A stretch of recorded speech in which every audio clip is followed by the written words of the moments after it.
Welcome to Week 2, Jake's Wall Carpet Much Fantasy Football League.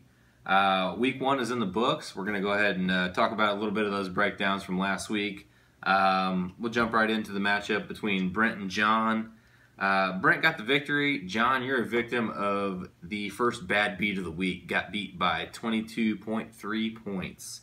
Sorry about you, yo. $5 to the pot. Now on to Strack and Austin. I thought Strack was going to get the victory here. Austin handily took care of Strack, and this is without Le'Veon Bell.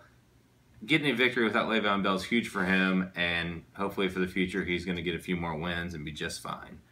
Then we got Waylon and Carey.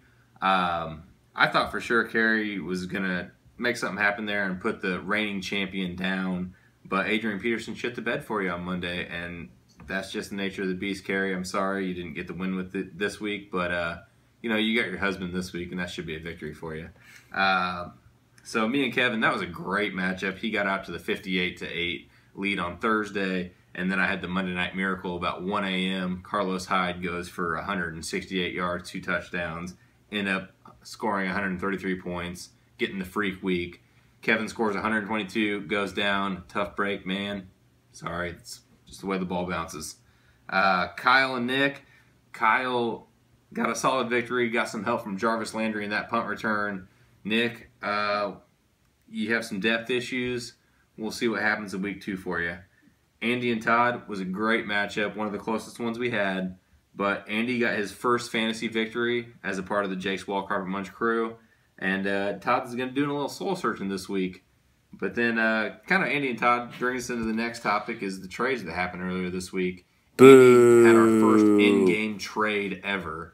He traded Julio Jones in the first quarter of Monday night's game before even seeing what he could produce. And you got to think, why? You got one of the best wide receivers in the game. You're going to trade him before you even see what he does? Dumb. I got to tell you, Robbie, I think that's dumb. And I say that because that's probably his last win of the season. That's bold prediction, but, you know, Julio, that's a tough pill to swallow after seeing his performance Monday night. And then we had another trade this week between me and Carey, Isaiah Crowell and Amari Cooper, unproven rookie. A lot of potential there for Alshon Jeffrey, who has a little calf injury. That could be a wash in the end.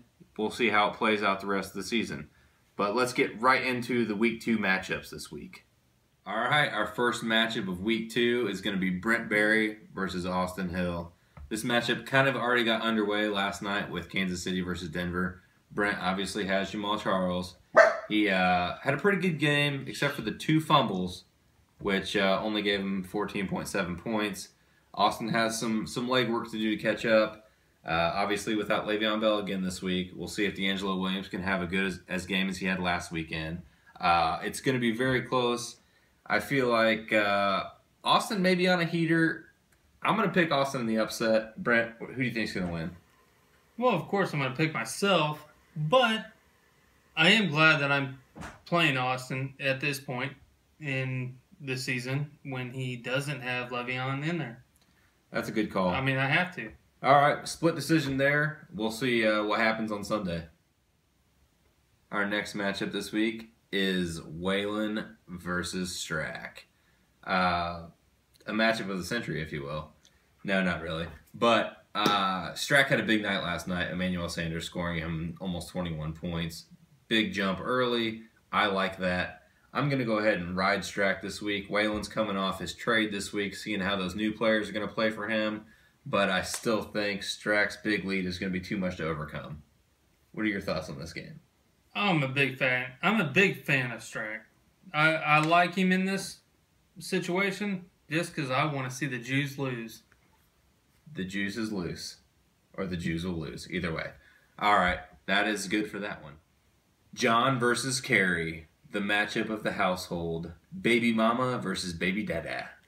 And John, huge lead after last night. He had the kicker, and Peyton Manning had a good game. It was a little struggle early on, but he ended up well. I think that Adrian Peterson's going to have a nice bounce-back game. And we'll see this game end up being close, but I think John is going to squeak this one out, unfortunately. I would have to agree with you, Robbie. I think John's going to squeak this out. John, just keep an eye on Mike Evans. whether he's playing or he's not. Don't forget to set your lineup, buddy.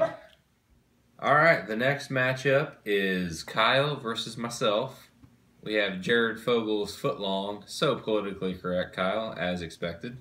Let's see, you got the win last week. This week you're only projected at 83 points. That's an obstacle in itself. Good luck overcoming that. I had a decent game from Demarius last night. I don't think you have the firepower to beat me this week. I'm going to go on a run and say I'm 2-0. How about you? I really like Fogel's footlong, man. I bet you do. That's a good looking thing right there. And I'm gonna have to be honest with you, and I think Kyle's gonna beat you. All right. Well, hope for another Jarvis Landry miracle, buddy. I'll see you on the playing field. We got Kevin Croney versus Andy Wenzel, the rookie versus one of the better people in our leagues. And, after Thursday night, it's 5-5. It's all tied up. Their projections are very close. We got Brady and Gronk versus the newly acquired players of Eddie Lacy and Julian Edelman on Andy's team. It's going to be very tight. I think it's going to come down to Monday night. But in the end, Andy, football karma is against you for trading the best wide receiver in the game. Kevin gets the victory this week. Brent, thoughts? I don't think it's going to come down to Monday night. I really don't. You don't trade a guy in the middle of the week when you have... Dude, you had 26 points from that guy. Had is the key word there. Don't get rid of him. I mean, don't fall into the gambling Jews. It is what it is, and Andy... Don't. We'll see how this plays out. Our final matchup this week is Todd Sauter versus Nick Allen. Nick lost last week. Todd lost last week. Both of these teams are looking for the first one of the season. The trouble here lies with Dez Bryant. He was injured last week, Todd. Your backup wide receivers aren't that great. Why don't you call Andy? Why don't you call Waylon? Why don't you call me? Kevin, Brent, Kyle, Strack, John, Kerry, Austin, anybody else. Sorry if I forgot anybody. But... you need something else. Eric Decker's not your answer. You're going to fucking lose this week. Nick's team, I think, has some holes, but Todd, you need to fill in the blank sooner than him. And Nick, you get the victory this week. You're 1-1. Todd, you're 0-2. Figure shit out. Brent, thoughts? Todd, 0-2. Original. Get a name, dude. The faux gambling Jews go down hard.